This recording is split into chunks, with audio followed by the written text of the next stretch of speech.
Bonjour Abdurrahman de Savoir IT Lab, on est là pour une nouvelle vidéo de la série des biens en moins de 3 minutes et on continue sur la gestion des paquets sur les biens.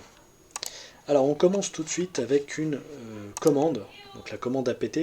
Apt c'est le gestionnaire de paquets sous Debian, enfin c'est plutôt dbkg mais en tout cas c'est la commande qui permet l'administration en fait des paquets et l'installation, l'indestallation du logiciel, la mise à jour du système, etc. etc. D'accord. Donc, la commande, première commande, c'est apt. Alors, avant, on mettait le get.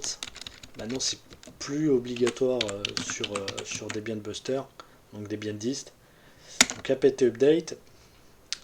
Ça me permet de quoi? Ça me permet de mettre à jour les informations disponibles sur les dépôts. Donc, ça permet de vérifier que les informations sont à jour, que j'ai pas de paquet à mettre à jour, etc., etc. Ou de système à mettre à jour. Donc, très important à faire. Pourquoi?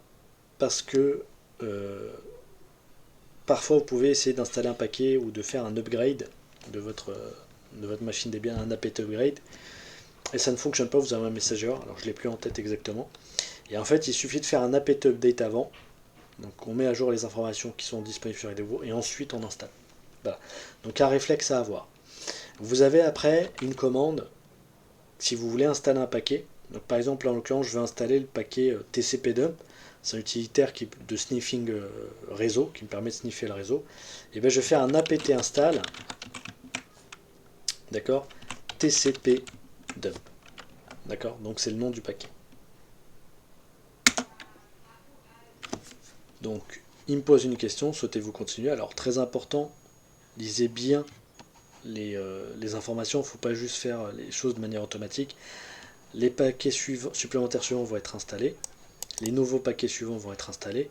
Parfois, si vous installez des paquets, il peut en supprimer. Donc prenez bien le temps de lire, parce que ça m'est déjà arrivé d'installer des paquets et, euh, et ensuite de regretter parce qu'il a supprimé d'autres. Parce que parfois, lorsqu'on installe certains paquets sur Debian, eh bien, il peut en supprimer d'autres. Notamment, il y avait deux logiciels de mail. Un ne pouvait pas vivre avec l'autre, enfin ne pouvait pas coexister avec l'autre, donc ça supprime automatiquement. En l'occurrence ici pour tcpdump, je vais faire oui, j'ai rien qui va être supprimé, donc c'est bon. Et j'ai ensuite mon tcpdump, la commande tcpdump.